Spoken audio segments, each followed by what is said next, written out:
What's up, everybody? Thanks again for stopping by for another edition of March 4th with Mike Bauman. I, of course, am your host, Mike Bauman. Whoever you are, wherever you are listening from, thank you so much for checking out the podcast. If you're a returning listener, I greatly appreciate your continued love and support. And if you're a brand new listener to the show, man, thank you so much for hopping aboard that pirate ship. You can follow me on Instagram at March 4th Pod. I am on YouTube at March 4th Pod. I'm also over there on the TikTok at March 4th Pod. The links to all my stuff are in the podcast description for this episode. So that means if you made it here, then you found me somehow. And I truly appreciate each and every one of you checking out another edition out of March 4th with Mike Bauman Podcast. As I'm recording the intro and close to this week's episode, which is the final episode of May, I just want to say I hope everybody's doing well, man. And if you're not, just hang in there. Know that it gets better.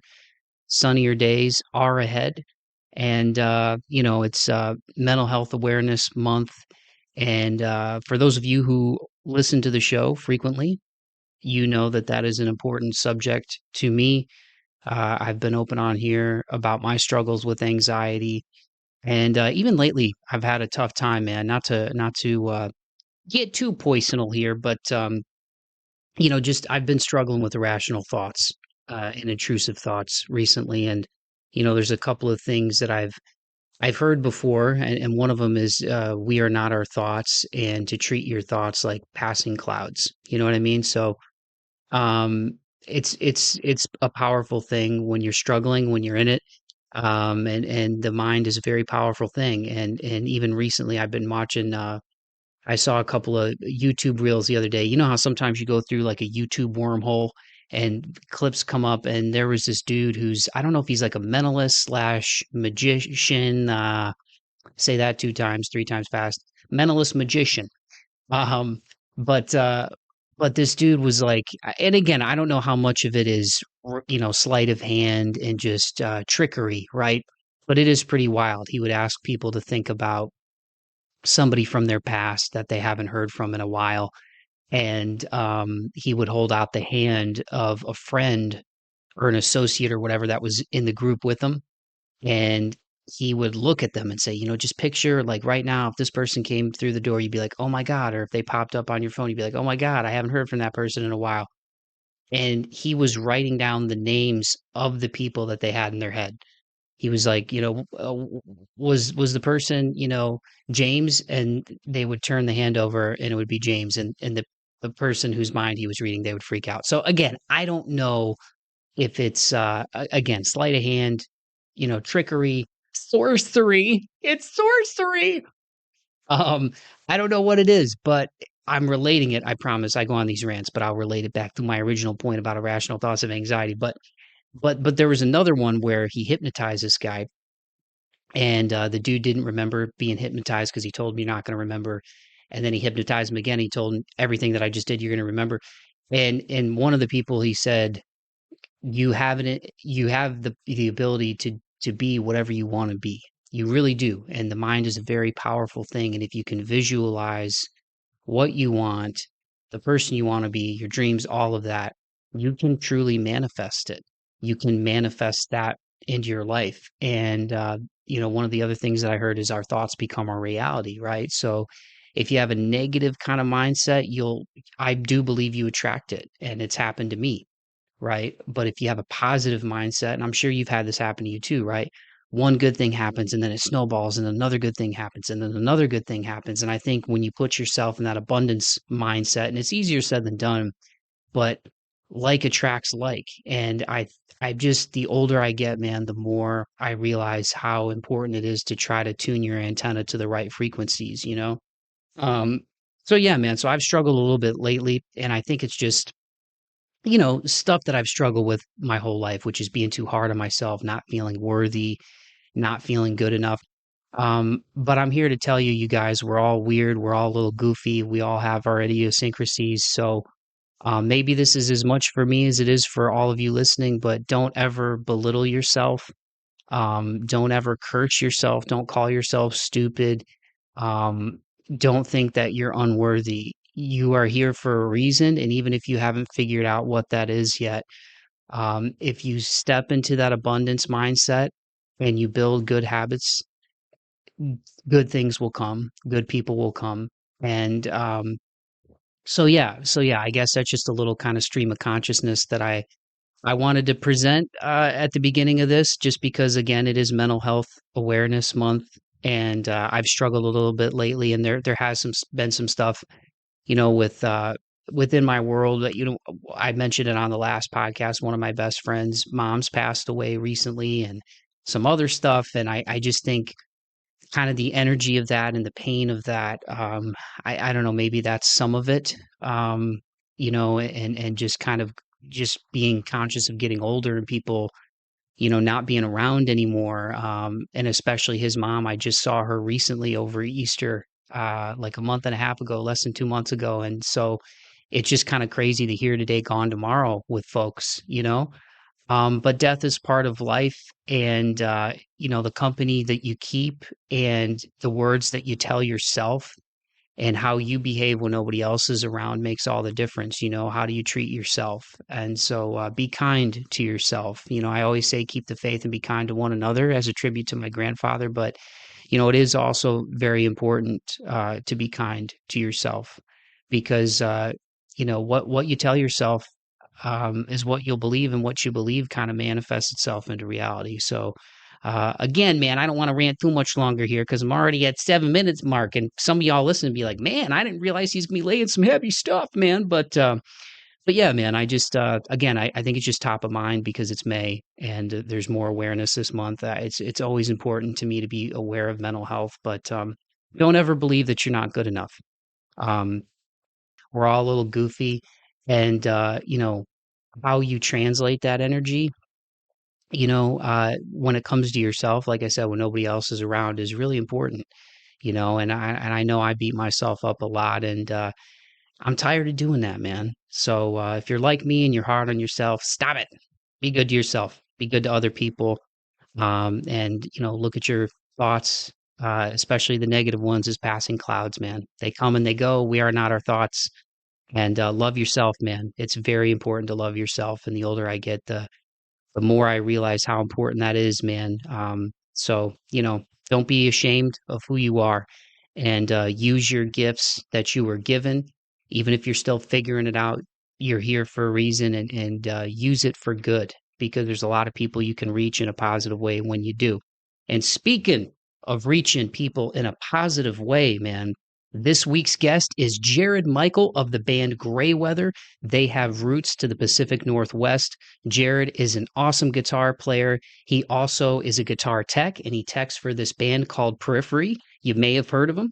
But in all seriousness, man, in terms of mental health, and mental health awareness, and just, music that moves people, as you guys will hear in this conversation, mental health is a big part of this band, even into the band name GrayWeather. Their record, the Soma Collective, just came out back on April 12th. It was years in the making. And like a lot of bands, man, there's ups and downs, different iterations, different things that people go through. But they have really harnessed all of that energy and translated it into one hell of a record in the Soma Collective. And again, I don't want to give too much away here in the intro, other than to say that Jared is a very down to earth guy. He's a very resilient guy. And again, you want to talk about turning negatives into positive, march forth, perseverance, moving forward, all the themes that go into what this podcast is all about and the meaning behind the name of this show. This conversation has it, this band has it. And it was an honor and a pleasure to get Jared on the podcast. So without further ado, I'm going to shut my big yapper and give you guys my conversation with Jared Michael of GrayWeather. Here it is.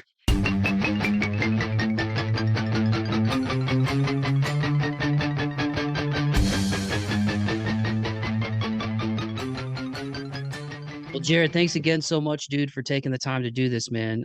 Genuinely, it's good to get you on. I'm a big fan of the record, and I know you've been working on it for some time, so I'm just geeked out to finally talk to you, man. Thanks for joining. Of course, yeah, my pleasure being here. So usually I like to go back a little bit and some people might be aware that you also tech for Periphery.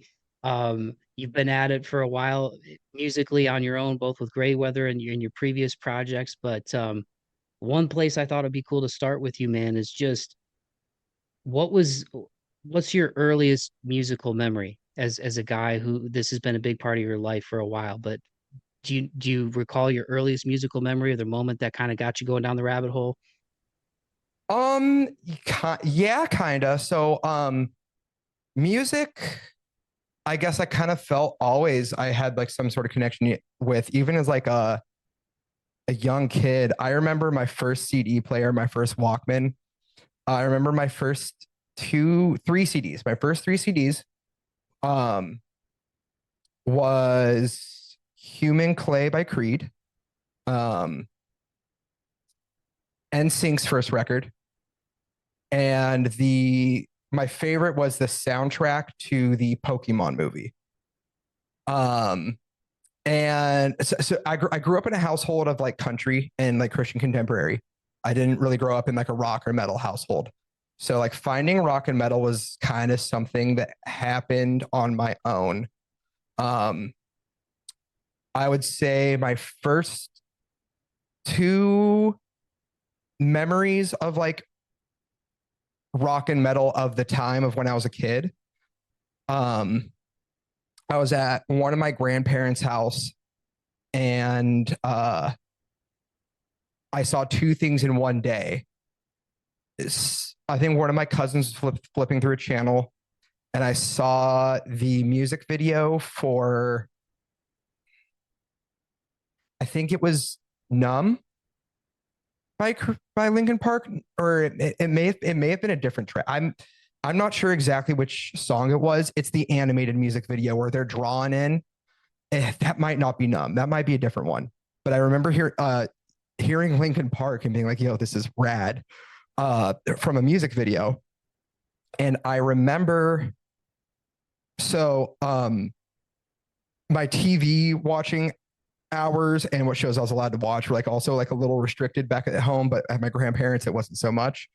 My entire family is from the East Coast, minus my household, which was we were in Northern Nevada.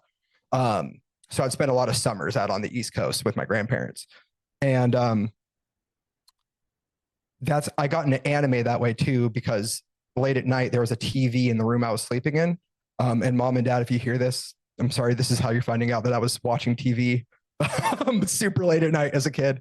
But that I would turn on the TV to Cartoon Network because Toonami was playing, and I got to discover cool shows like Cowboy Bebop, Yu Yu Hakusho, Trigun, stuff like that, Gundam Wing. And I was watching Gundam Wing, and there was a commercial for a System of a Down concert happening in Pittsburgh. I want to say it was the Hypnotize tour. That sounds right.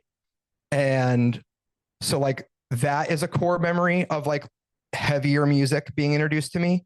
And like the second is being in middle school and watching anime music videos on YouTube for like Naruto and stuff like that, all put to like Crawling by Linkin Park and stuff like of that era. So like those are like my early memories of getting into music. And in that time frame, I wanted to be an actor.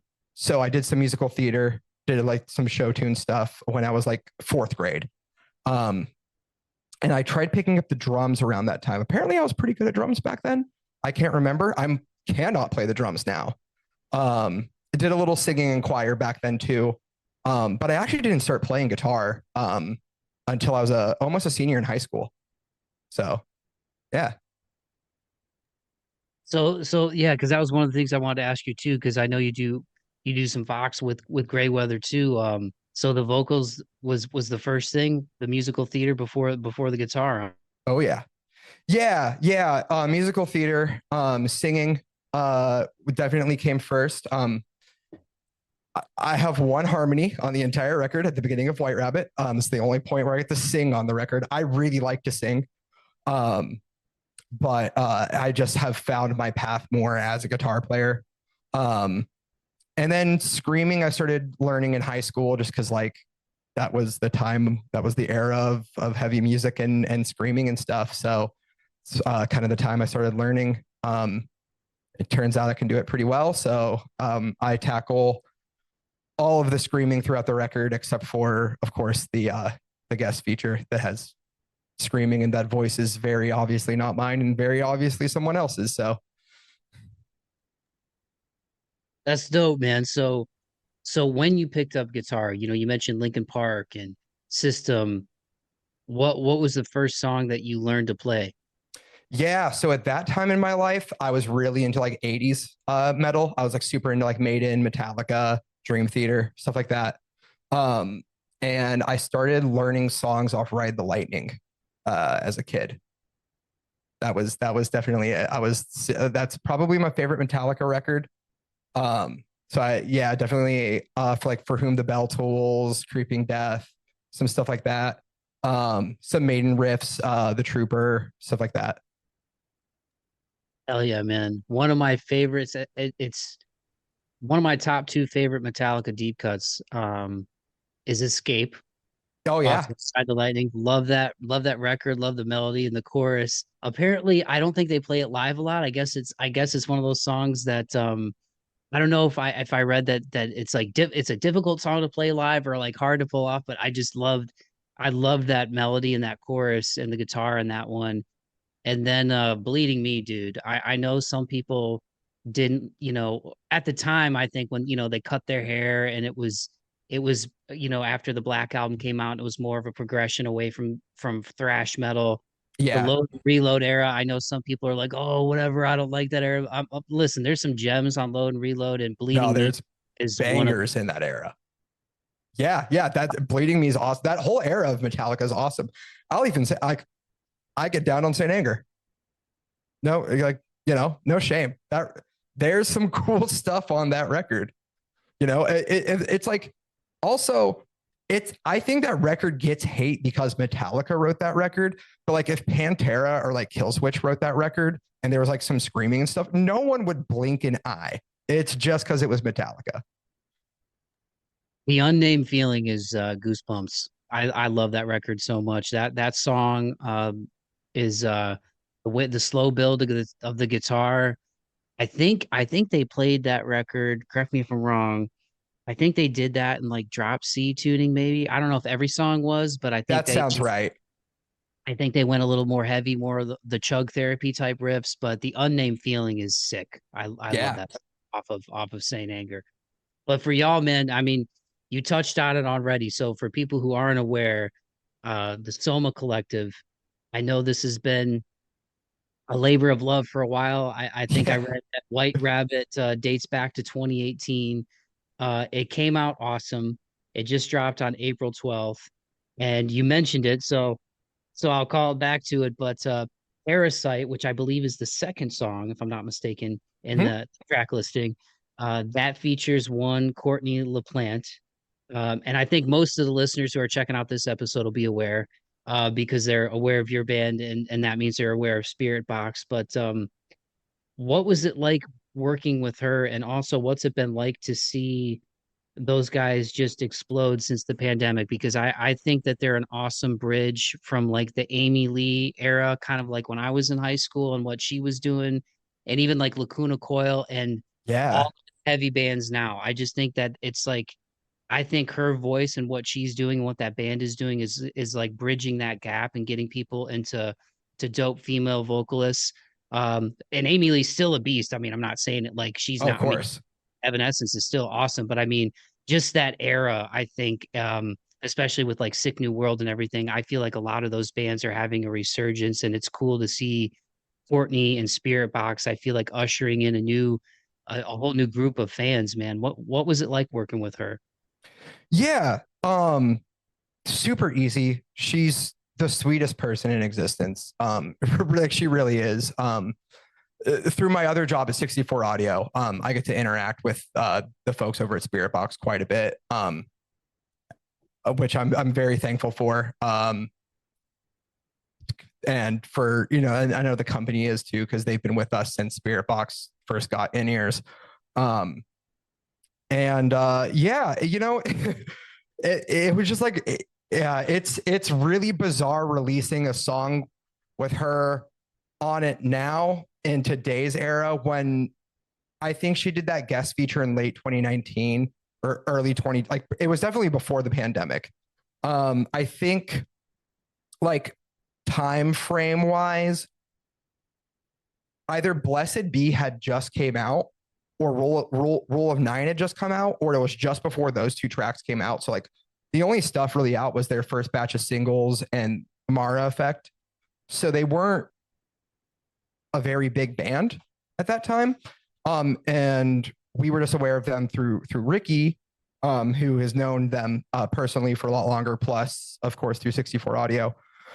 So for us, when we asked Courtney to do that song, we just heard a band that kind of sounds like us. It's like, oh, they've got the heavy gent inspired riffs, but it's like a more singing focus, kind of like structured, pop structured like music that you would kind of hear from like Octane.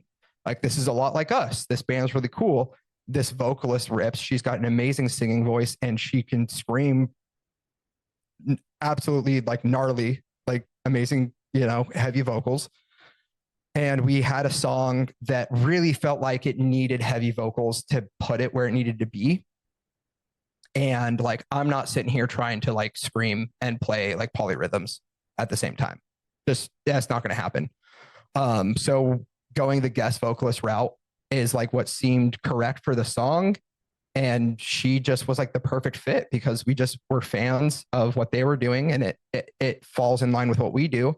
So we just reached out and she was super down and crushed it on like the first take and just it got mixed into the record. And then of course we hit every roadblock in existence for years trying to get this record out.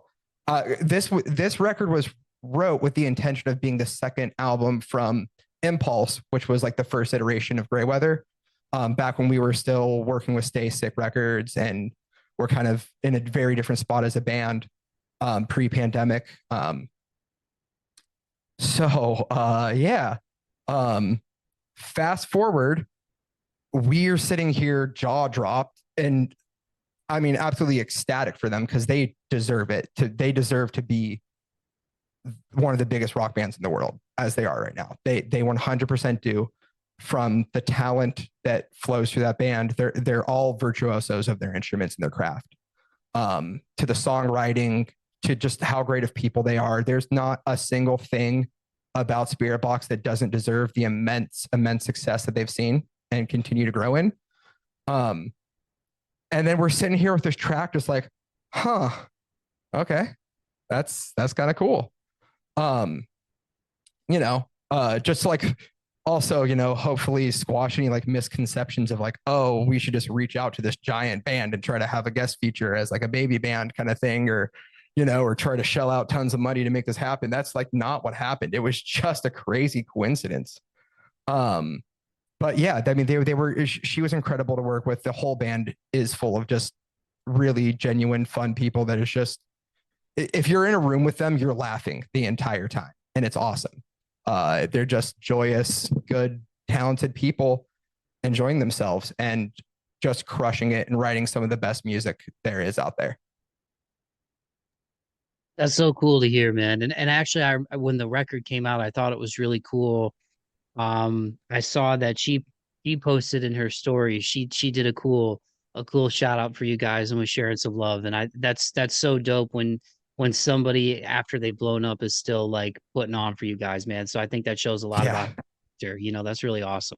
Yeah, we had no idea she was going to do that, or it had zero expectation of that at all. That was extraordinarily kind, and I definitely need to tell her thank you again because I really do appreciate that for the gesture from her and all she did with that. And if there's any Spiritbox fans listening, and you're enjoying the record, I just appreciate you taking the time and the recommendation to check us out. Even if you're just checking it out for the Courtney part, that's totally fine. I get it. But yeah, thank you, Courtney. Thank you, any Spiritbox fans. Really means the world.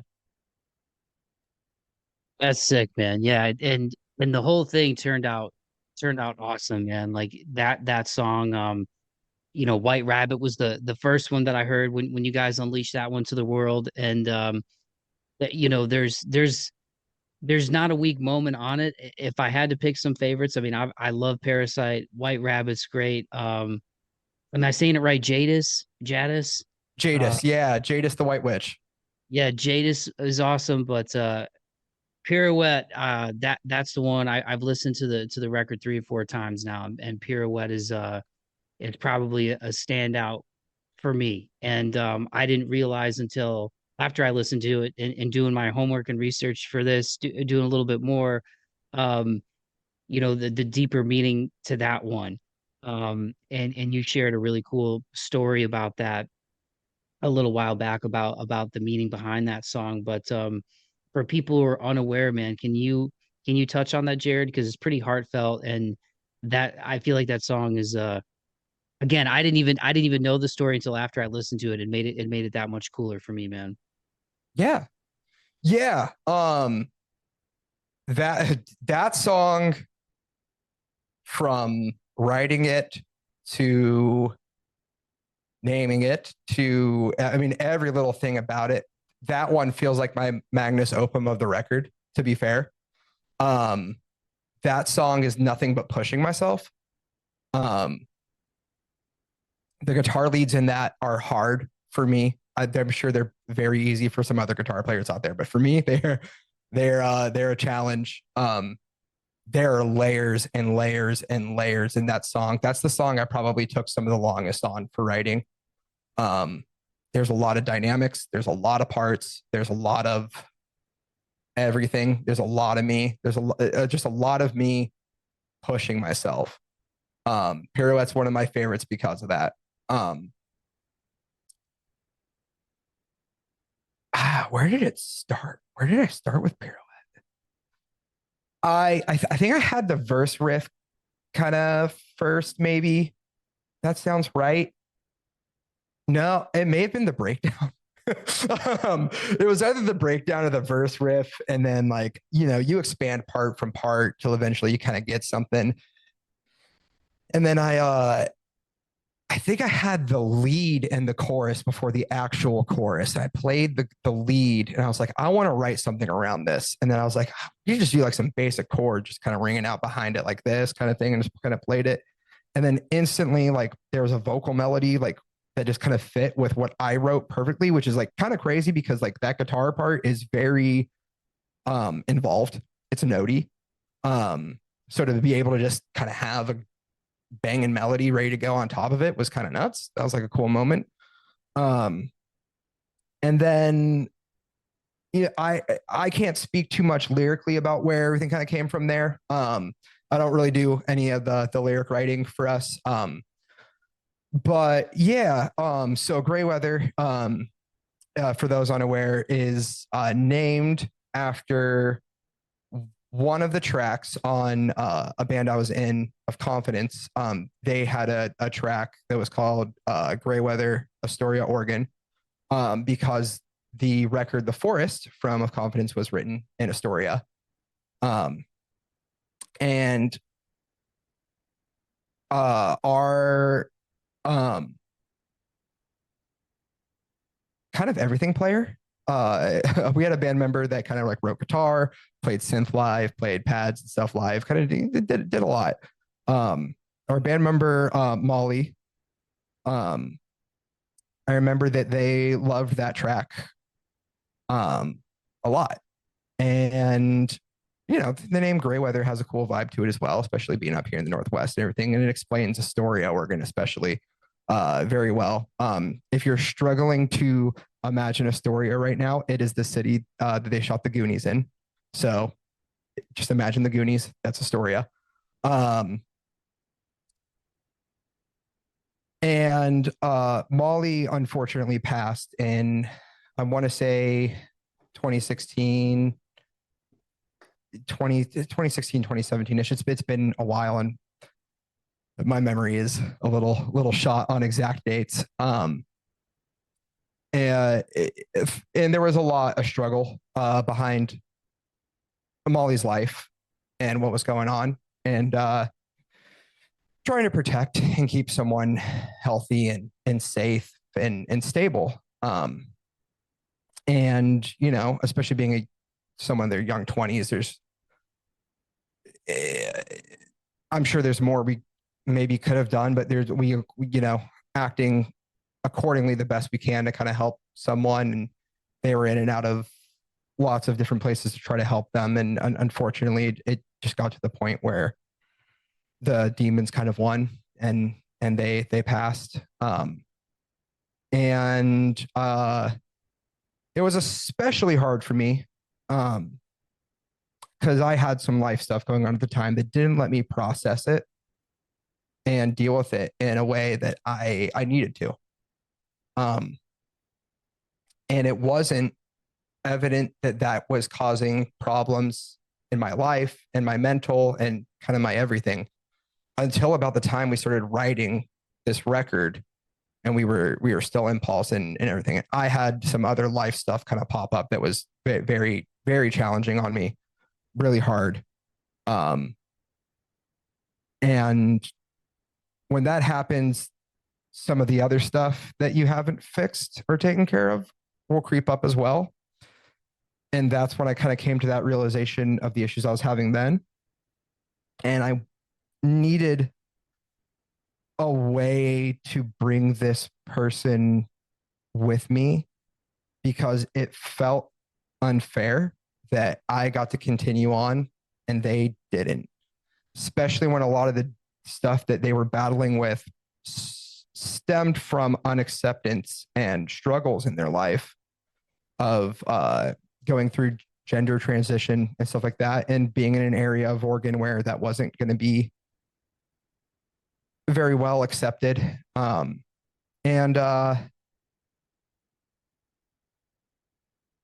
you know, and at the time of everything happening, I think the state of the world wasn't even as accepting, or as aware and how to handle it. Even I was more ignorant to things back then. Not that I wasn't accepting or anything, but yeah, it was challenging, confusing, and hard, and a lot of a lot of aspects, especially losing that person. So then you gotta. I felt like how can I bring this person with me? And so that's why GrayWeather, Astoria, Oregon, being one of the tracks on that record that was one of Molly's favorites. I decided to name, when we rebranded the band, we decided to go with GrayWeather, so I could bring Molly along in one way or another. And then the last social media post I can remember from Molly was awkwardly pirouettes in the direction of hope plus joy. And we wanted to have some sort of reference to like a circle or circular motion of some kind, naming the track kind of based off the lyrics, and a pirouette seemed to just kind of fit perfectly. So that's where the name came from. Well, I appreciate you opening up and sharing that, and I'm truly sorry for your loss, man. But I appreciate you opening up to me and the listeners about it, because I know it's not easy to go to those places, but I think awareness is important, and music is beautiful because it's timeless, and to be able to preserve somebody in a song, and even in this case in the band name, I think is really awesome, man. So I think she'd be really proud and really happy that you did that, and that track just came out so beautiful. I think it's really cool too. Towards the end, you mentioned the difficult guitar parts, and you're harmonizing with the vocals with the guitar towards the end. Yeah.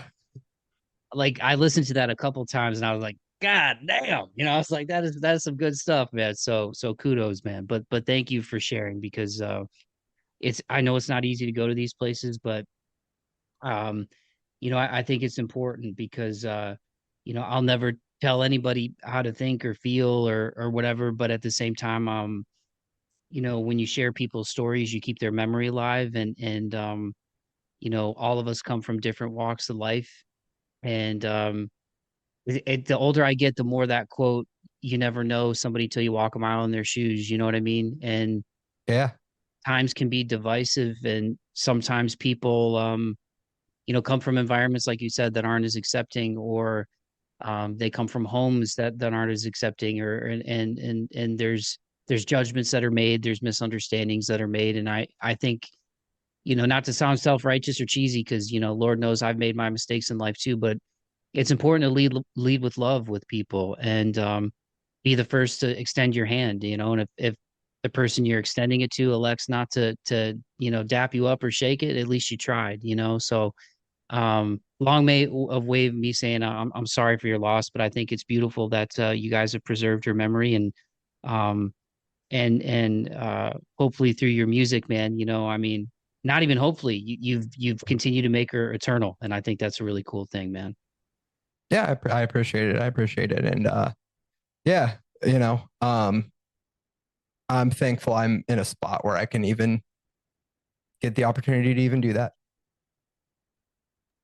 Yeah, man, music is it really is therapy in a lot of ways, man. Like we were talking before the jump, and thanks again so much, Jared, for doing this, dude. I really appreciate it. Because I'm so stoked for you guys.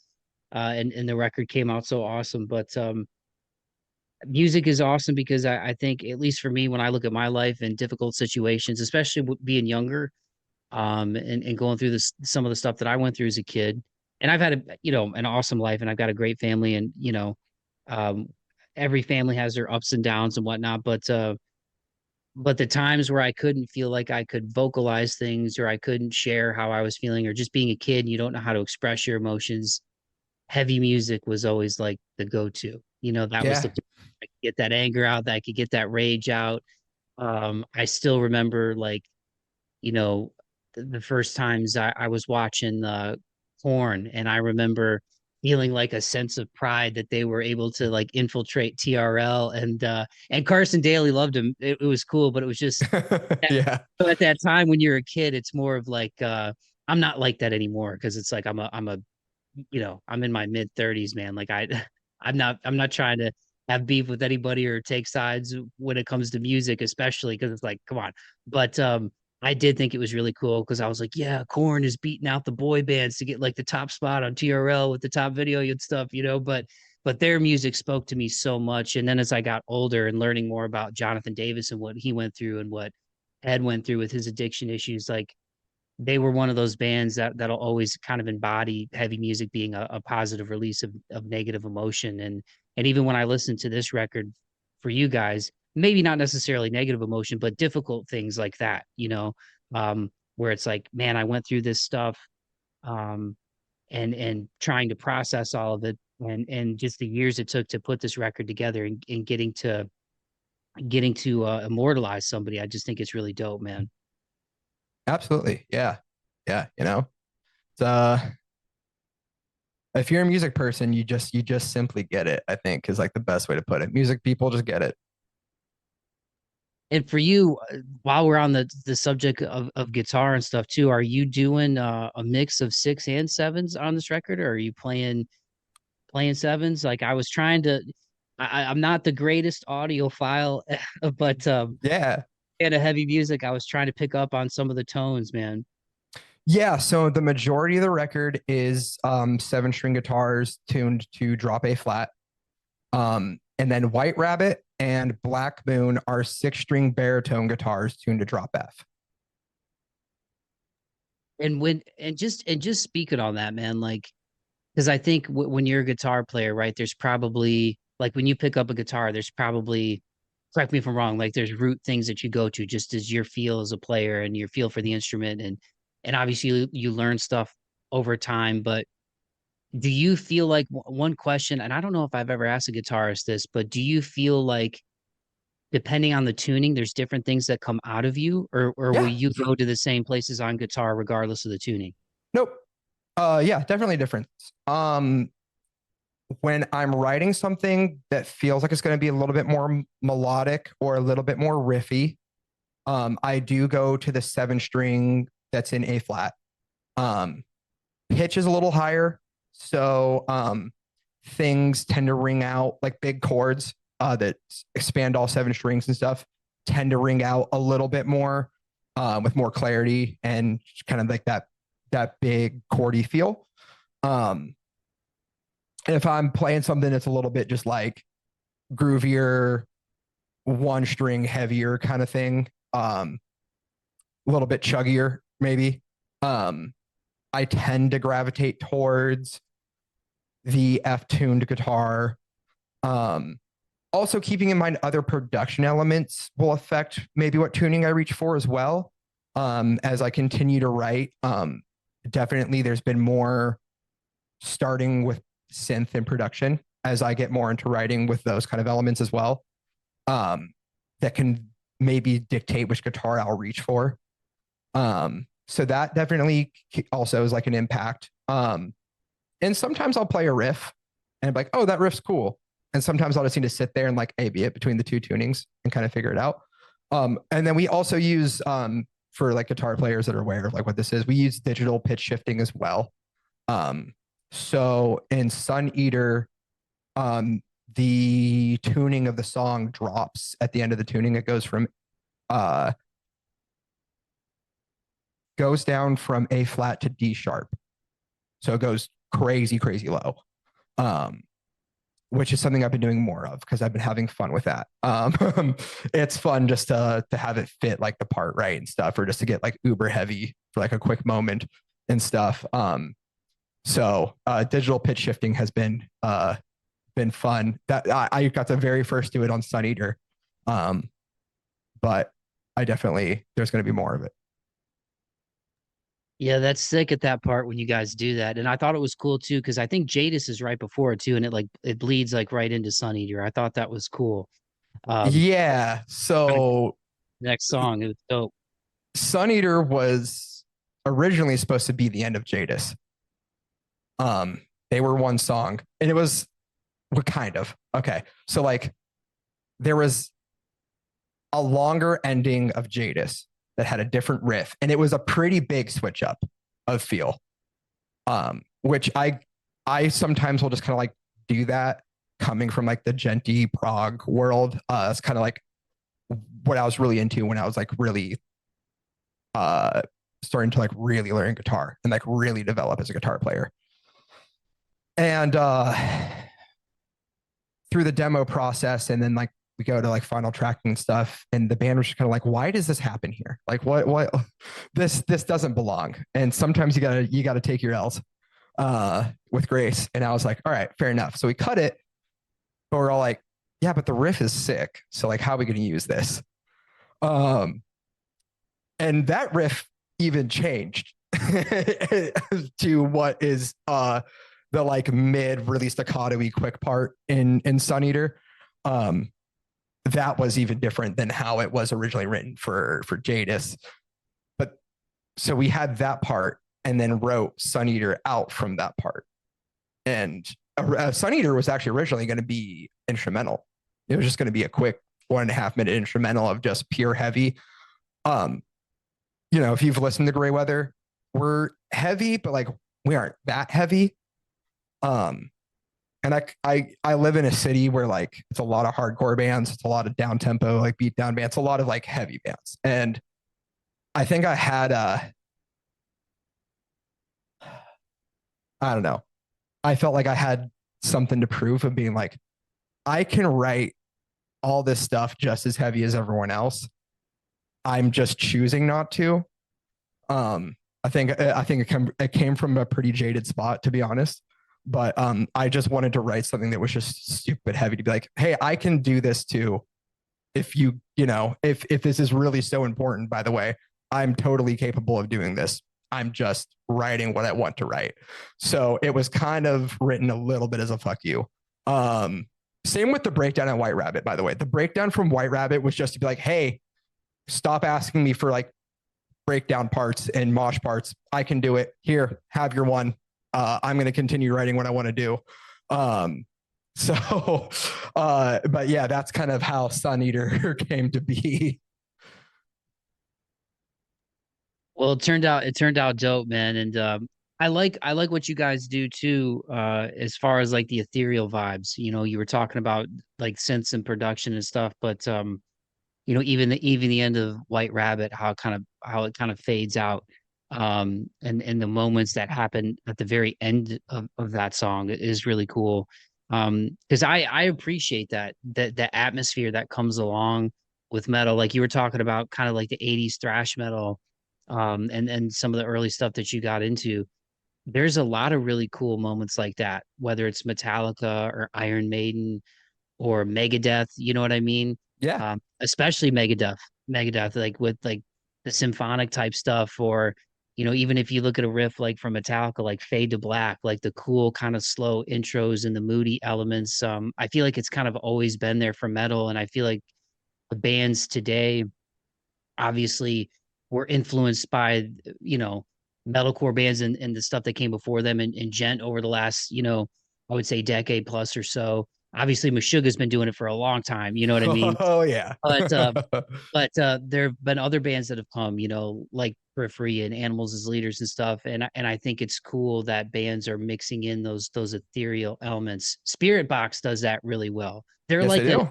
they're almost like a dream, like you said, like almost like a dream metal pop, like with like those crazy vocals that Courtney could do. And I think that's like the first time I heard Circle with Me, that's why it gave me with chills, because I was like, I feel like I'm listening to a heavy song in a dream. And Yeah. like I don't even know if that makes sense, but that's like when I listen to them, I'm like, that's kind of what's cool, is that atmosphere that goes along with those guys just being beasts at what they do. And there's really cool moments like that with you guys on this record too, man. The atmosphere. Yeah. So Periphery 1 and Periphery 2 are pretty influential on my guitar playing. When I like really started wanting to become a guitar player, like a guitar player, not like some guy who could play a couple riffs and like pick up a guitar. Those were like Periphery was a big influence on me for that. And the first, at least the first two, if not like most Periphery records, you can listen to it and every single song flows together through electronics and ambience and stuff like that. And I'm a big believer in making that happen. We're, you know, it's hard in the digital era right now because you got to pump out content and songs so fast nowadays. People want stuff really fast. And you know, we're kind of watching the death of albums fall apart. And, you know, it happened kind of like right in front of us. But, there's an art to albums for sure. You know, even listing the song order and then making them flow together. And it's something that we just decided like, hey, if we're going to do something that's like album EP-ish, like let's make sure we do it the right way. And that was important to me, was making sure that it just consistently flows. So even if you picked up on a random track, like let's say you start on Jadis, if you listen from Jadis on, it'll make a full circle throughout the entire record. Everything will flow together. So I wanted to do that. So we did. And then of course, being inspired by like that era of gent, I guess is the best way to put it. With bands like Periphery and Tesseract and stuff. There's a lot of elements, and a lot of it's guitar, fun fact, and a lot of the stuff we did do that sounds super soundscapey or like super dreamy is a guitar, just incredibly affected and processed to where it doesn't sound like a guitar anymore. But to give that, there's just these elements of like really dreamy, clean guitar behind all the heavy and the math and the chaos. And so that being so inspirational of where I kind of came from and songwriting, that has found its way into my songwriting, and it kind of shows in the Soma Collective. There was a reviewer that listened to a track and strip called a Dreamcore. So, you know, and of course, like you can even kind of date it back to like Chino's vocals and Deftones, like being really reverbed out with like slower guitar parts and stuff. It gives that dreamier kind of feel to it. And then being super inspired by North Lane, which I am, probably one of my favorite bands, if not my favorite. Um, they nowadays incorporate a lot of synth elements, which inspired me to learn more synth elements, which gives me a lot more power in production elements, whether I want to do something super dreamy feeling in a heavy guitar part or vice versa. If I want to have like a really heavy synth, I can do that now as well, and that could complement a heavy guitar, or it could be a clean guitar part that's being carried, you know, heavy energy wise by the production elements. And that can even be dated all the ways back to like Dream Theater, which is like another band I was really into as a kid. Jordan Rudess is an absolute monster keyboard player. I mean, the man is inhuman. And so there's elements of, you know, that kind of stuff that, especially in progressive music, that you can date all the ways back to that. And I'm sure even further. And though we write songs that are pop structured, you know, I tell everyone I want to sound like, you know, like I write these like North Laney, Periphery-esque, like really genty, low tune, heavy riffs, but like I go for really anthemic chorus parts, like a Breaking Benjamin-esque band would, kind of thing. Like I enjoy writing songs that feel like they should be on like Octane, kind of thing, you know? So it's being able to keep the balance of all my influences into the right spot, because there's a point of getting too proggy where you're going to lose the song, is in a way, you know, unless you're really great at writing super epic Journey-esque songs, you know, that feel like it can go on 7 minutes and take you through a bunch of parts. I don't have that in me. Like that's just not the writer I am. But you know, that's a lot of the stuff that inspired me and kind of I cut my teeth on. So it's like, how do I bring all of these kind of elements and make it into one thing that is what you hear in GrayWeather?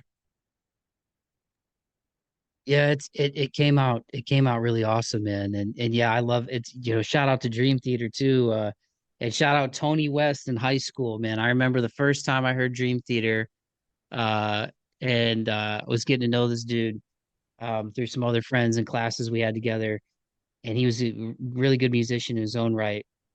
And he was like, I'm just gonna tell you, they sound like a combination of Rush and Metallica. And he gave me two records. I'm trying to remember what the first one was. It wasn't Train of Thought, but I think Train of Thought was Was it Images and Words? I think so, because there's a song I remember too that I really like. I think it's Lifting Shadows Off a Dream, maybe is the title. Gosh, I almost want to like look it up now, but I think I'm already on it. because I still the chorus in that one, Lifting Shadows Off. I can't sing, so I don't want to All good. murder ears, but yeah, Lifting Shadows Off a Dream. But yeah, Train of Thought too, just especially being into like heavy stuff, just that dun, dun, dun, dun, dun, dun, dun, dun, dun, dun, dun, dun, dun, dun, dun. Yeah, that band is sick, man. Yeah, you know, and like, you know, we're oh no, that is off of Awake. Um and yeah, you brought up Meshuggah. We're all big Meshuggah fans in my band. Like Meshuggah's the best to ever do it. They're the goats. They, you know, you want heavy, you want rhythm, you want prog, you know, every heavy band you listen to loves Meshuggah. If you don't listen to Meshuggah and you love heavy music, you're doing yourself a disservice, because they are the greatest to ever do it. Yeah, I mean, even just as a fan of a fan of music, and a longtime fan of heavy music, especially, man, like the stuff that they do in the tempos and the rhythms and stuff that they can keep. It's just I don't think the average listener appreciates all of the gnarly stuff that's actually going on and how hard it is to do that syncopated and rhythmic for that long. And While and doing vocals. yeah, It's just like they're another one of those bands where it's like they're entirely comprised of aliens, because I'm convinced the human brain can't think like that. Like It's otherworldly. It's crazy. Well, before we wrap it up, and thanks again so much, Jared, for taking the time, dude. I genuinely appreciate it again, especially after a long work day. It's always fun to geek out with good people, man. And speaking of geeking out and good people, we mentioned them already, but for people who aren't aware, well, obviously, definitely check out the Soma Collective. Please finish the interview and then go listen to the record. But but you also tech for Periphery, man. And I was telling you before the jump, the first record I started with them was Periphery 2. This time it's personal, and I picked Classic. it up in 2012. And I remember when I heard the combination of the vocals with all of the riffage and the atmosphere, I was like, what is this? And I listened to it that I was doing local high school games at the time, broadcasting, and I put that record in my new car at the time. Shout out to the '07 Ford Fuge that I used to drive. God Um, bless.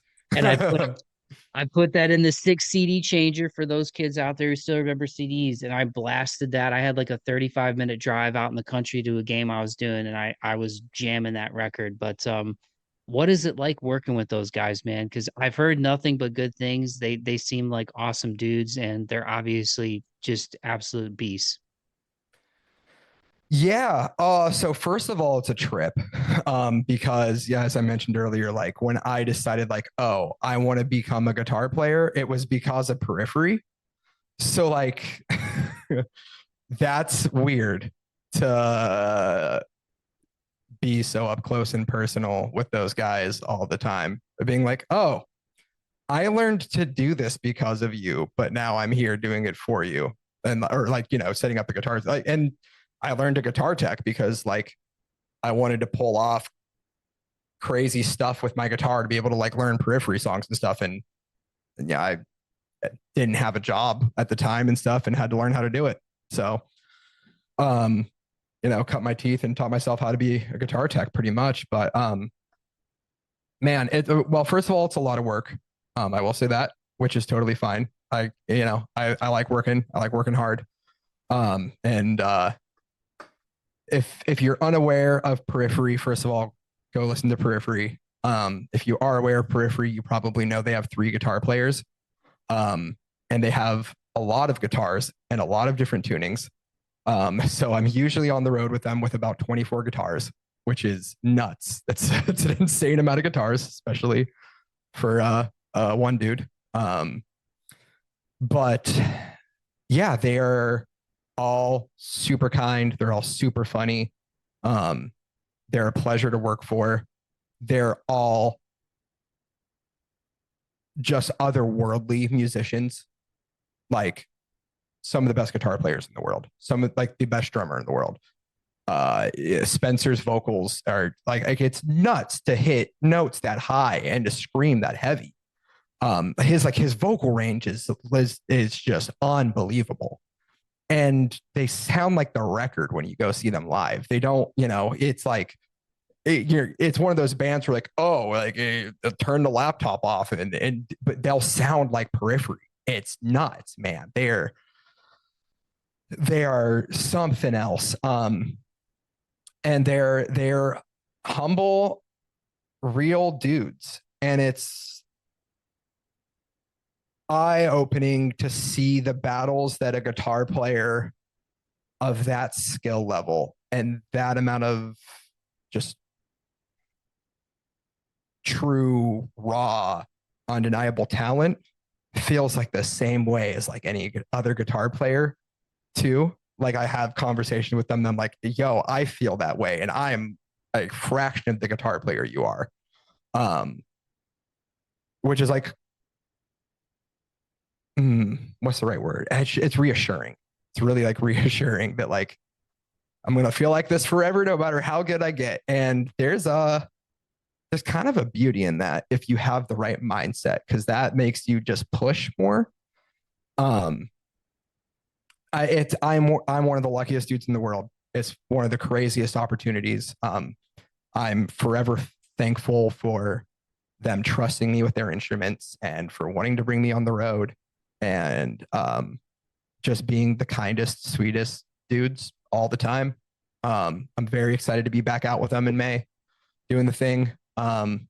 Yeah, just I I don't know what else I could say about it. That it's just outstanding, crazy life opportunity, and they're just great. They're wonderful, and yeah, if the Periphery tour is coming to a city near you that you're listening to, you should go check it out.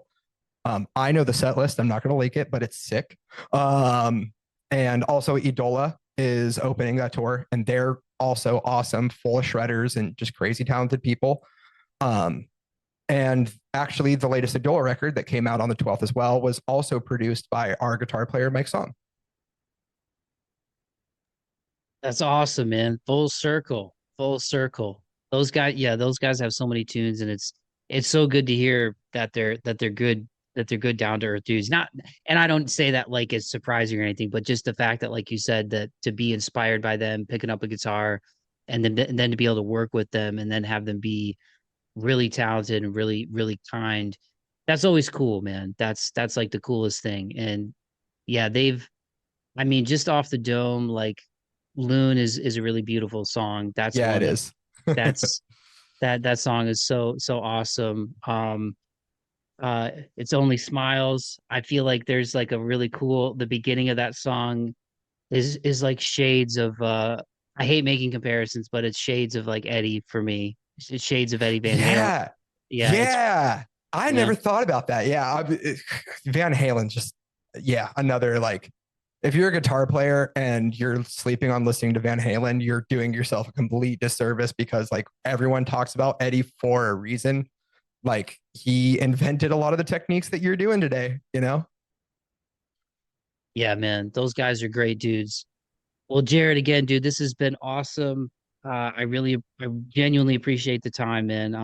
From the name of the band and the meaning behind all of it, and just knowing that, you know, White Rabbit dates back to 2018, that how long, you guys have been working on this, and how long it's taken to get this out to the world, and to finally get it out there, and to have it, sync up with Spiritbox being one of the biggest bands in the world is dope. But and then have, like, hardcore Keem and like praise that you guys are getting. It's well deserved, dude. So I'll get you out of here on this.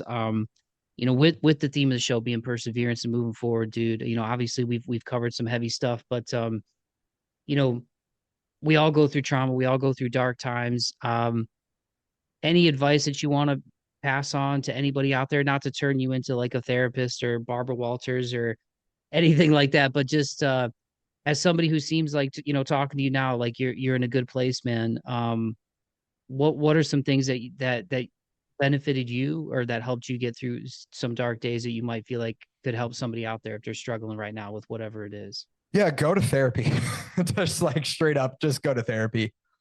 Even if you think you're doing good, you just might learn something more about yourself that might be worth learning. Um, Honestly, I'm probably due to go back about yesterday. But yeah, like that's the best thing you can do for yourself. And of course, like work your ass off and chase what you want. No matter how many roadblocks come your way. If I gave up on the first 5 roadblocks we hit on the Soma Collective and becoming GrayWeather, this album wouldn't be out. Um, Instead, we hit damn near 5 years of roadblocks to get the whole album out. Like, man, this was a battle. And like, I'm not going to sit here and act like I was strong throughout the entire thing, man. I can probably confidently say this band probably almost gave up or threw in the towel or fell apart because, like, man, we hit every roadblock imaginable on this entire route, from writing White Rabbit, which was the first song for this record I wrote, and at the end of 2018 to now.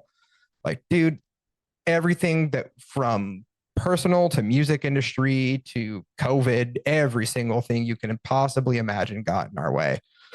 And now that it's out, it's sick because I can see the next chapter being written, and that's a really cool feeling of excitement, you know. Um, and there's so much more drive, and there's that slight internal voice of like panic of like, what if you hit all these roadblocks again? But it's like life is life. I hit those. I'm probably not going to hit those same roadblocks again. I definitely learned a shit ton on this record too. Like we're ready to just do it and get more out to everyone quickly. Um, Fight for what you're going for because you never know.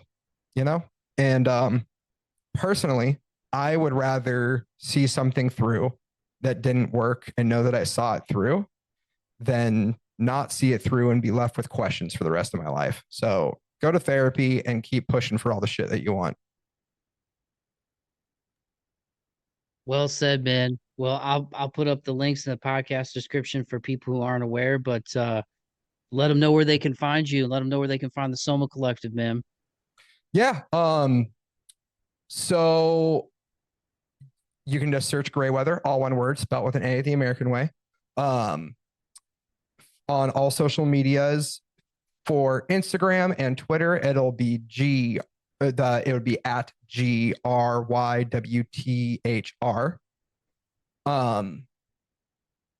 And you can just search the Soma Collective on every streaming platform out there, whether you be a YouTube person, a Spotify person, Apple Music, Tidal, Deezer, Amazon. We're on all of them. So whatever platform you listen to music on, give it a spin if you haven't. We'd appreciate it. Well, Jared, thanks again so much, man. I genuinely can't thank you enough. I was raised not to be short of my thank yous for giving me more than an hour of your time after a long day. Really, really, really excited for you guys, man, and what you're doing. And you're good people, man. So thank you so much. And I'm excited to see things unfolding for you guys in a positive way. And to see you guys getting your flowers, man, is good. So keep fighting the good fight, man. And thank you again so much for your time and for opening up about Molly and sharing her story. And yeah, man, it's been a lot of fun. You're welcome back on here anytime, dude. Appreciate it, and we appreciate you taking the time to want to talk to any of us and everything that you've done for us. And yeah, just and thank you for all the kind words about the record and everything. It matters. Those stuff matters. So thank you again, really.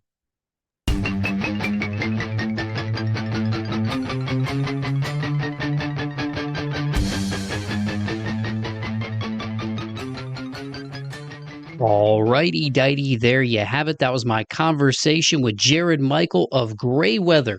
Make sure you go follow these guys online. You can follow them on Instagram at GRYWTHR. And you can also follow Jared on Instagram at his personal Instagram at _Jared_Michael_. You spell his name Jared. The links to all of their stuff will be in the podcast description for this episode. So if you enjoyed what you heard, make sure you scroll down to the bottom of that podcast description, hit all those links, and go follow and support GrayWeather. Once again, their album, The Soma Collective, is out now wherever you get your music. And it's really dope, man. It's hard to pick a favorite. Like I said, these guys first came onto my radar back when their single White Rabbit dropped last year. And, it was just so cool to catch up with Jared and learn more about this journey, man, making this record about Molly, rest in peace, and their influence, and just especially on Pirouette. Like, it's a beautiful tribute, not only to Molly, but just a testament, man, of this whole record, just a testament of, like I said, resilience, perseverance, moving forward, chasing your dreams, believing in yourself, and using the gifts that you've been given to create something beautiful for the world. And how cool is it, man, that the great Courtney LaPlante, they were able to link up with her. And like I mentioned in the conversation, I thought it was really dope when Parasite came out, that she shared it on her Instagram, man, and with her followers and all the eyeballs that Spiritbox has. I just think that that's really cool after they've blown up and all the success that they've had since the pandemic. to still give a shout out to GrayWeather, a band on the come up, who she really enjoyed working with, man. So I just want to say directly to Jared, dude, thank you so much for taking the time to come on the podcast and share your story and your journey with GrayWeather with myself and the listeners. It was awesome. And also, thanks again. I didn't say this at the jump because the intro was a little heavy, but I'm not going to apologize because I said I wasn't going to beat myself up no more. But Jared hooked me up with guest passes to the Periphery show here in Nashville, and they are a band who I've had a ton of respect for from a distance for a long time. Like you guys heard in the conversation, their record Periphery 2, this time it's personal. It's still awesome. I went back and listened to it again recently after I went to that show, and I was just like, oh my gosh, this album, like it takes me right back to the first time I heard it, man. And obviously they've done so much great work since. And I also love it when bands who are really talented, they have fun too. Like they take their music seriously, but they don't take themselves too seriously. And I feel like Periphery is one of those bands, man. Um, and just again, everything, everybody knows, well, if you listen to heavy music, you know about Gent, but there's so much more than that, man. And like the show with that Marathon Music Works here in Nashville, it was really awesome. And Jared and I got a chance to catch up before the show. I know he's a busy guy, man, because again, if you know anything about Periphery, they have tons of guitars, different tunings, and Jared's doing all that, man. And but it was really cool to catch up with him at the show. So I just want to say thank you again so much for that, Jared. It was awesome, and it was great to meet you in person, man. And please stay in touch. And again, my heart goes out to you with everything that you've been through with Molly, with GrayWeather. But I'm so grateful that you're in a positive place right now, man, and coming off of that awesome Periphery tour and just people listening and checking out the Soma Collective. So hopefully coming on this show, hopefully you'll get a little bit of a March 4th boost, man. But in all seriousness, thank you so much, dude. It was a great conversation, and I'm just grateful to share it with all the listeners of the show. And you're welcome back anytime, man. And I will continue to put on for you guys. And I hate making comparisons, but if you guys love Sirius XM Octane. Again, if you love the aforementioned Spiritbox, if you love Bad Omens, if you love Dayseeker, if you love Deftones, if you love bands with great atmosphere, and you're unfamiliar with GrayWeather, and this is the first time you're hearing about them and their story, if you love those bands, I think you'll enjoy GrayWeather. And again, I hate making comparison. It's not that they sound like those bands, but there's elements of those bands, I guess you could say, in terms of just like I said, atmosphere, great melody. Great technical guitar playing, a great instrumentation all the way around from these dudes. They're awesome, and heartfelt lyrics, man, and really really meaningful moments. The Soma Collective is a great listen front to back. So once again, at GRYWTHR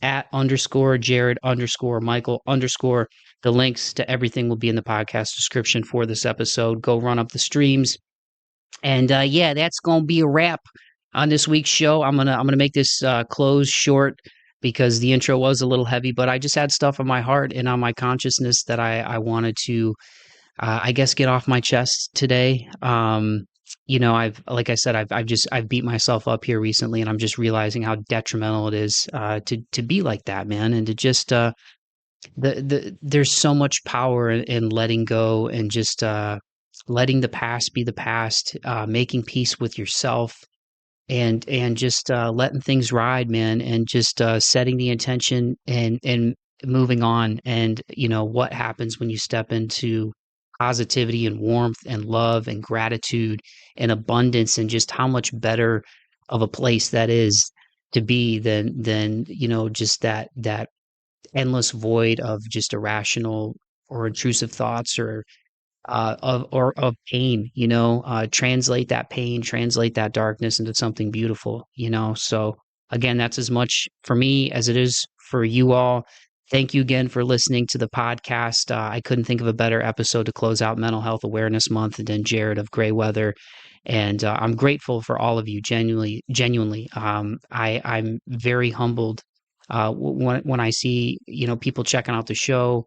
When people tell a friend to tell a friend, or they like and subscribe, or they interact with either the bands or the guests of the show or with myself in a positive way. It really means a lot, man. So I do hate begging for this stuff, but if you would be so kind, if you enjoyed what you heard, definitely, like I said, go follow Jared, go follow GrayWeather, check out the Soma Collective. But if you leave a rating and a review on either Apple or Spotify, whatever you use, and obviously the pods and other places as well, I just know on Spotify and Apple you can leave a rating. It's like on a 5-star scale. I think Apple lets you leave a comment too. I don't know if Spotify does. I think they have a feature now where you can like comment on episodes and stuff. But anywho, all those things go a long way in helping the show get out to more people. And that's what I want, man. I want to put people on to awesome bands like GrayWeather. And that's what's so cool about being in my position too, man, is I get a chance to talk to a lot of awesome bands and artists on the come up, man. And there's so much talent out there. There's so much wonderful music out there. So if you enjoyed what you heard and this was your first time aboard that pirate ship, which funny side note, the reason I say that is because The Goonies is my all-time favorite movie. And that is a great line at the end of the movie when One-Eyed Willie's ship is going back out into the ocean, and that reporter somehow there's like this really southern reporter out in Astoria, Oregon, but he's like, it appears to be some sort of pirate ship. So just the fact that I'm, independent and unsullied by any type of sponsorship. Although Spotify, if you're listening, Ali Hagendorf, anybody out there with any kind of pull, if you liked what you heard, hit your boy up, because I'm open for business. But it's just kind of funny that these guys have roots to the Pacific Northwest. And fun fact, a little Easter egg there for you kids. That's where that quote comes from. The Goonies is awesome. But yeah, I'm gonna wrap this bad boy up, man. Keep the faith and be kind to one another. And I'm gonna add the thing I said in the beginning. Be kind to yourself too, man. Love yourself. Be good to yourself. Don't curse yourself. Don't beat yourself up. Translate it into something beautiful. Exercise, art, music, going out in nature, taking a walk. Turning off your phone and just being outside and just life is beautiful, man. Life is beautiful, and we got to make the most of it while we're here, because at the end of the day we all end up as dust and memories, man. So leave a beautiful trail behind, and that's how I'm going to leave all of you guys. Again, I love you all. Keep the faith and be kind to one another, courtesy of Jared. He gave me the choice on this one to use the song that I wanted to use. And I'm really grateful for that. We talked about it on the show. This is the one that stuck out to me the most, and I know it means a lot to them as well. Off of the Soma Collective from GrayWeather, here is their song, Pirouette. Peace.